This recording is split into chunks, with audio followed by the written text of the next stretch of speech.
friend, Alex here from Audio Edges. I make music full-time, and I make these videos because the majority of independent music released today does not sound professional, and I don't want that to happen to you. This example is a slow pop track, kind of like a Weekend 50 Shades R&B, silky, smooth vocal style. Thank you for your likes, comments, and for subscribing. I am so excited that you're here because we go deep in this channel weekly to get you real results. Before we dive in, I've compiled the juiciest list of some of my best mixing tips into a short, free guide. This thing is going crazy on TikTok and beyond, and I'm constantly hearing how mixers will print out this list and keep it next to them while they work, and they're getting some amazing results right away. Don't miss out on that because it's completely free. The link is in the description. I'm so excited to make some major breakthroughs for you in your vocal mixing, so without further ado, let's dive in.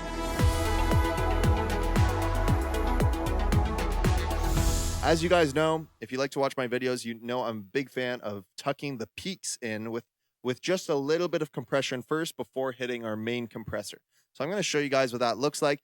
And I'm also going to go to a new line of this song just so we're getting some variety in the parts we're listening to. Let's open up this R compressor. All right.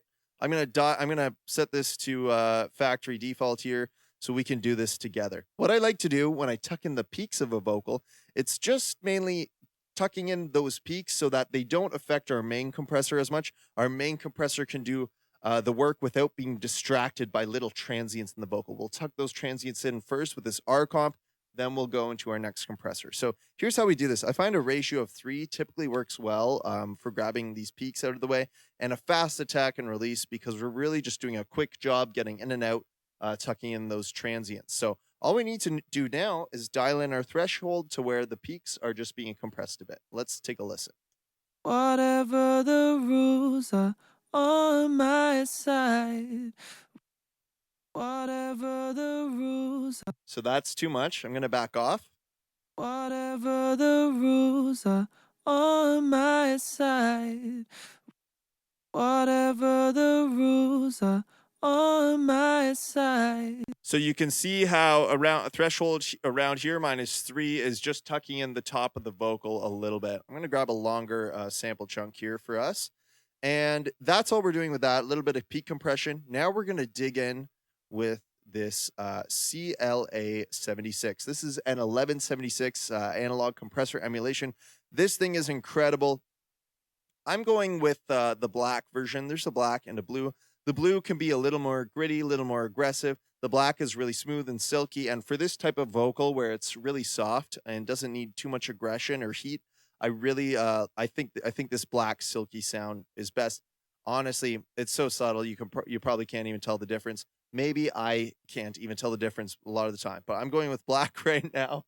Okay, we got our analog button off because this can introduce noise that we don't want, so we're leaving that off. And I found a ratio of 4 worked really well for this vocal. Remember, the higher the ratio, the more we're compressing. But typically for vocals, 4 or 8 is totally fine. 4 sounded just fine for this. I like a medium attack and a fast release. That faster release on the 1176 compressor, this side is slow to the left. This side is fast to the right. That fast release there is what gives us that like kind of pumping pro pop vocal sound.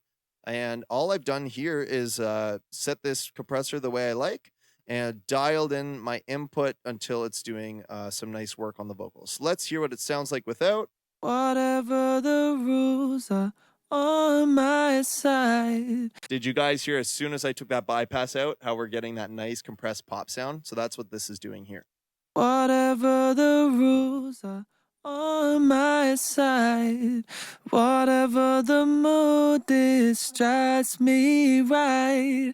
All right, so that feels pretty good. Somewhere between -5 and -10 on this thing is a good place to aim if you're trying to dig into the vocal a little bit, get that pop sound. So this is kind of where I'm sitting here with this, and it's sounding really good.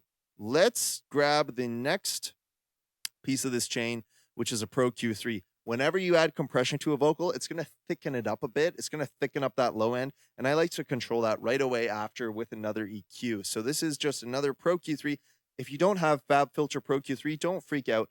Any EQ you can do, you can roll off the low end or make any of these movements. So you're good with whichever EQ you have. I like to use this one because it's really easy and makes it all so transparent. So all I'm doing here is controlling with a low shelf right here, a low shelf, some of this this low end that was introduced. Let's have a listen.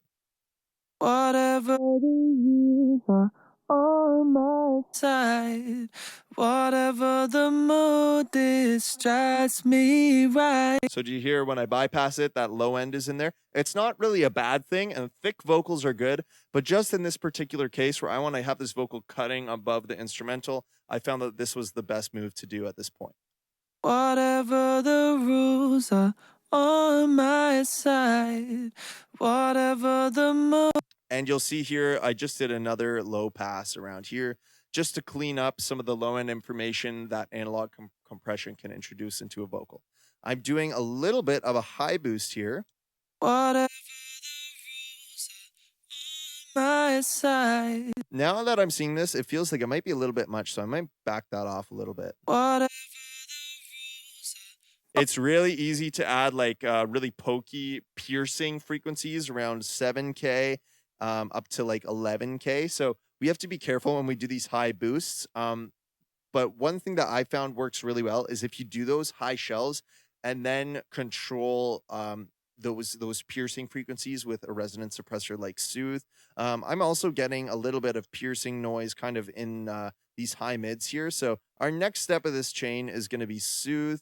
And basically what I've done is pulled up one of these Vocal D Harsh presets, but I've targeted the areas. You always got to tailor it to target the areas that are a problem in the particular vocal, because each singer with their different mics are going to have different resonances with their voices and with the mic every single time. So I'm going to target those specifically with the Soothe, and these are the spots that I found. Whatever the rules are on my side. So I got a little bit of a whistling tone here around 1K. Whatever the rules are on my side. And you'll notice here I'm digging in a little bit harder with this. It is a little more aggressive, but I really got to make sure after brightening this vocal so much that it's not piercing like crazy. This is the spot that'll always get you on vocals. You got to remember between 3 and 4K is always really harsh.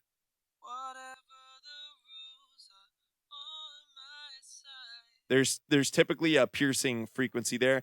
And here is some of that stuff around 8K that we talked about that we're just tucking in.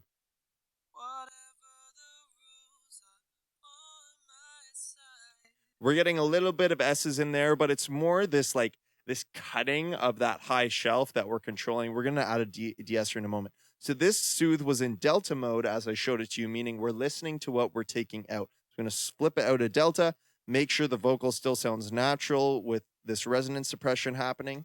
Whatever the rules are on my side, whatever the mood distracts me. So you guys can hear how pro this vocal is sounding already compared to when it was dry.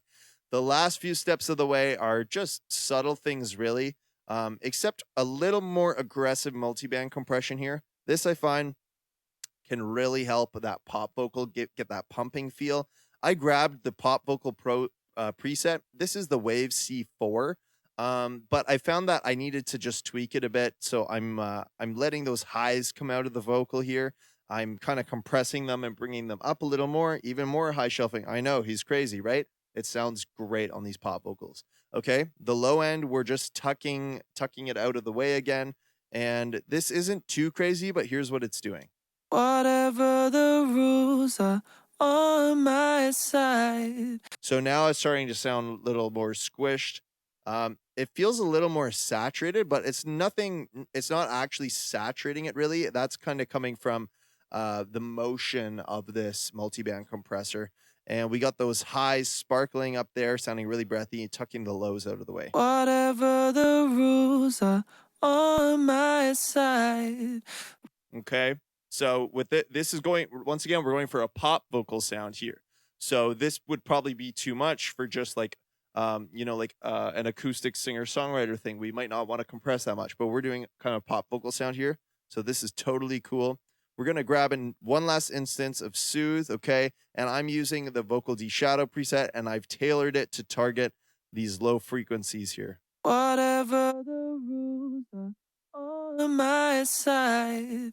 Whatever the mood distracts me right. Okay, so now we're getting that really crispy, compressed pop vocal sound that you hear all over the radio in modern pop songs. The only thing that's left is we have brightened it so much that now we have to deal with the sibilance that we've created. So that's where our de-esser is going to come in. We have a de-esser right here. Okay, and we're going to de-ess. Whatever the And before we do it, let me just tell you, I switched to the wide preset here because I find wide sounds a little more natural versus split mode that a lot of de-essers have. They'll have split and wide. Wide feels a little more natural for me, and I use this S chain here, the side chain, to find the frequency that I want to target. Around 5.5K was where the culprit was. So I listened like this.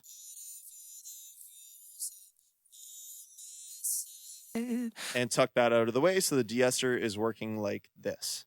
whatever the rules are on my side. Nice. Okay. Nothing too crazy. We're just controlling those S's. All right, friend, you made it to the end of the video. I had a lot of fun with you working on this vocal, and don't forget to go download your free ultimate mixing tips and hacks guide. I know you're going to love it, and the link is in the description. Please don't forget to subscribe to the channel if you're new, and I really appreciate the likes and comments, and we will see you next time.